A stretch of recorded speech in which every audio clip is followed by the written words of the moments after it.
আসসালামু আলাইকুম। আপনারা কেমন আছেন? আশা করি ভালো আছেন। তো আজকে আমি আপনাদেরকে ভেজিটেবল চপ বানিয়ে দেখাবো। এই চপটা আপনারা ইফতারে বানাতে পারেন। খুবই সহজভাবে দেখাবো, কিন্তু খেতে কিন্তু খুবই মজা লাগে। দেখেই বুঝতে পারছেন দেখতে কত লোভনীয় লাগছে। তো চলুন রেসিপিটা শুরু করা যাক। প্রথমে একটা ফ্রাই প্যান নিয়েছি, জিরে, ধনে, এলাচ, গোলমরিচ, একটা দারুচিনি দিয়ে দিচ্ছি। এখন এটাকে ভেজে নেব। এখানে হাফ চামচ লবণ দেবো। তো হাফ চামচ লবণ দিয়েছি। এখন হালকা করে ভেজে নেব।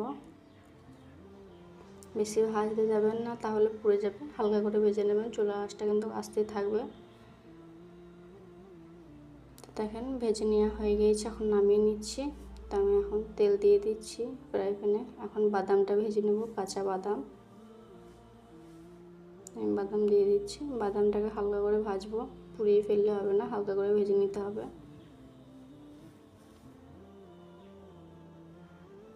তাই তো দেখেন আমার বাদামটাও ভাজা হয়ে গিয়েছে।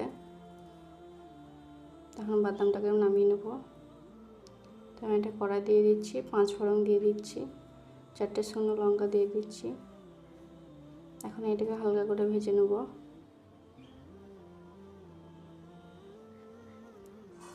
দেখেন হালকা করে ভেজে নিয়েছি।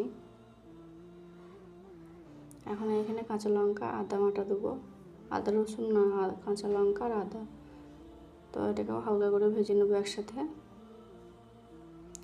এই তো দেখেন এটাকেও ভেজে নেওয়া হয়ে গিয়েছে। এখন হলুদ দেবো হাফ চামচ। এটা দিয়ে একবার হালকা করে ভেজে নেব। তো ভেজে নেওয়া হয়ে গিয়েছে। এখন আমি গাজর কুচি দিয়ে দিচ্ছি। গাজর ছিল, গাজরটা কুচি করে নিয়েছি। আর বিটরুট দিয়ে দিচ্ছি কুচি করা।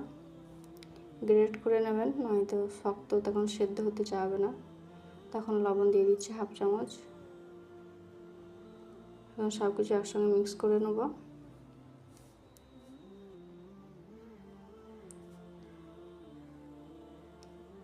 এই যে দেখেন সব কিছু ভালো করে মিক্স করা হয়ে গিয়েছে। তখন আমি ঢাকা দিয়ে সেদ্ধ করে নেব। এখন আমি ঢাকনা দিয়ে দিচ্ছি। তো এই যে দেখেন সেদ্ধ হয়ে গিয়েছে। পানি দিতে হবে না, চুলার হিটটা আস্তে দেবেন, তাহলে দেখবেন এই সেদ্ধ হয়ে যাবে ঢাকা দিয়ে রেখে দিলে। তো দেখেন সেদ্ধ হয়ে গিয়েছে। তখন আমি সেদ্ধ করে আলু দিচ্ছি। আমি আগে থেকে আলুটা সেদ্ধ করে ম্যাশ করে রেখেছিলাম, সেই আলুটা দিয়ে দিচ্ছি। আর এখানে যে মশলাটা আগে ভেজে নিয়েছিলাম সেইটাই পিষে দিয়ে দিচ্ছি। এখন মিক্স করে নিচ্ছি একসাথে।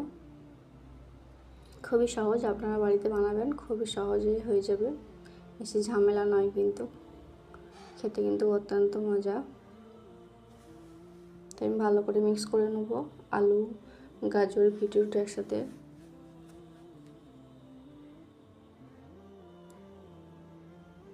এই তো দেখেন প্রায় মিক্স করা হয়ে গিয়েছে।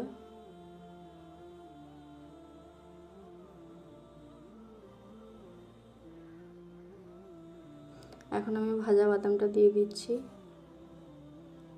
ধনে পাতা কুচি দিচ্ছি। আবারও ভালো করে মিক্স করে নেব সব কিছু একসাথে।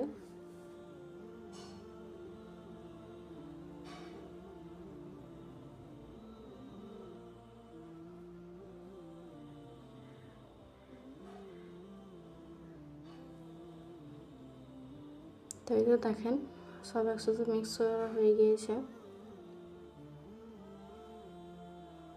তখন আমি ব্রেড গাম দিয়ে দিচ্ছি। আমি দোকান থেকে রুটি কিনে নিয়ে এসেছিলাম, সেই রুটিটাই মেশিনে পিষে নিয়েছি একটু কালার দিয়ে, ফুড কালার দিয়ে। আপনারাও রুটি নিয়ে আসবেন, আর দোকান থেকে ব্রেড গাম কিনে নিয়ে আসবেন। তো এটা দিলে বান্ডিংটা ভালো হয়। সব কিছু একসাথে ভালো করে মিক্স করে নেব। তাই তো দেখেন প্রায় মিক্স করা হয়ে গিয়েছে। তো আমি নামিয়ে ঠান্ডা করে নেব। আমি চুলা থেকে নামিয়ে নিচ্ছি। এই দেখেন ঠান্ডা করে নিয়েছি। তো এখানে আমাদের ব্রেড গাম লাগবে, ময়দা আর কর্নফ্লাওয়ার। তো আমি কর্নফ্লাওয়ারটাকে পানি দিয়ে গুলে নেবো, একটা ঘোল তৈরি করে নেব। এখানে আপনারা ডিম ব্যবহার করতে পারেন কর্নফ্লাওয়ারের জায়গায়। কিন্তু আমি ডিম ব্যবহার করছি না, কর্নফ্লাওয়ার ব্যবহার করছি। তো আমি অল্প অল্প করে পানি দিয়ে একটা পাতলা ঘোল বানিয়ে নেব। একবারে বেশি পানি ঢেলে দেবেন না। তো দেখেন বানানো হয়ে গিয়েছে। তো এখন আমি চপ বানাবো, তার জন্য আমি কিছুটা পুর নিয়ে নিচ্ছি হাতে। তো ভেজিটেবল চপ বানাবো। তো দেখতে পাচ্ছেন হাতের সাহায্যে শেপটা দিচ্ছি লম্বা লম্বা করে। আপনারাও এরকমভাবে দেবেন, খুবই সহজ, দেখলেই বুঝতে পারবেন। তো আমি ময়দার মধ্যে কোট করে নিচ্ছি, ভালো করে কোট করে নিতে হবে। হালকা হাতে করবেন, বেশি চাপ দেবেন না। এখন আমি ওই কর্নফ্লাওয়ার ঘোলটার মধ্যে আবার ডিপ করে নিচ্ছি। এটা হালকা হাতে করবেন, বেশি চাপ দেবেন না। তো আবার আমি ব্রেড ক্রাম্বসের মধ্যে কোট করে নিচ্ছি, ভালো করে কোট করে নেবেন। এই দেখেন ভালো করে চেপে চেপে কোট করে নেবেন। আমি একবার কোট করেছি, আপনারা দুবার করতে পারেন। তবে সব চপগুলো এরকম ধারায় বানিয়ে নেব। তো দেখেন সব ভেজিটেবল চপগুলো বানানো হয়ে গিয়েছে, দেখে বুঝতে পারছেন কত সুন্দর হয়েছে। খুব সহজভাবে বাড়িতে বানাতে পারবেন। তো দেখাচ্ছি আপনাকে একটা, দেখেন। তো এখন আমি এগুলো ভেজে নেব।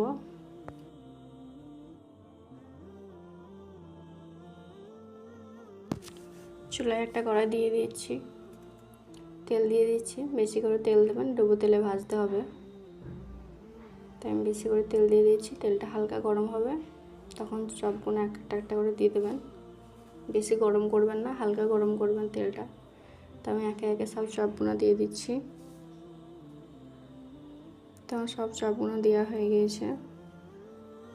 কিছুক্ষণ পর উল্টে পাল্টিয়ে ভেজে নেবেন। তো আমি দেখেন কিছুক্ষণ পর উল্টে দিচ্ছি।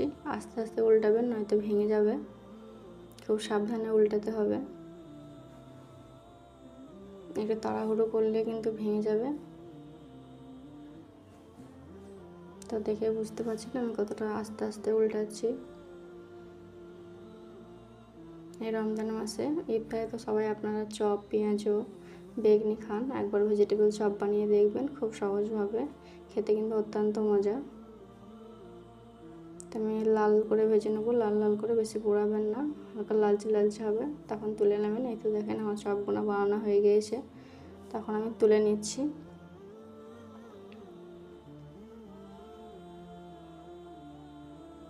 তো দেখেন আমার হয়ে গিয়েছে চপগুলো বানানো। আমি আপনাদেরকে পরিবেশন করে দেখাচ্ছি টমেটো সস আর সালাদের সাথে। এরকমভাবে খুব সহজে বাড়িতে বানাবেন। আশা করি আপনাদের ভিডিওটা ভালো লেগেছে। ভালো লাগলে লাইক, কমেন্ট, শেয়ার করবেন। সবাই ভালো থাকবেন, সুস্থ থাকবেন। তো দেখেন কত লোভনীয় লাগছে না দেখতে, খেতে কিন্তু দারুণ হয়েছিল। বানিয়ে খেতে হবে, না খেলে বুঝতে পারবেন না। তো আশা করি আমার ভিডিও দেখে বাড়িতে একবার বানাবেন। তো একটা চপ আপনাদেরকে ভেঙে দেখাচ্ছি ভেতর থেকে কীরকম হয়েছে। ওপরটা মুচমুচে, ভেতরটা সফট।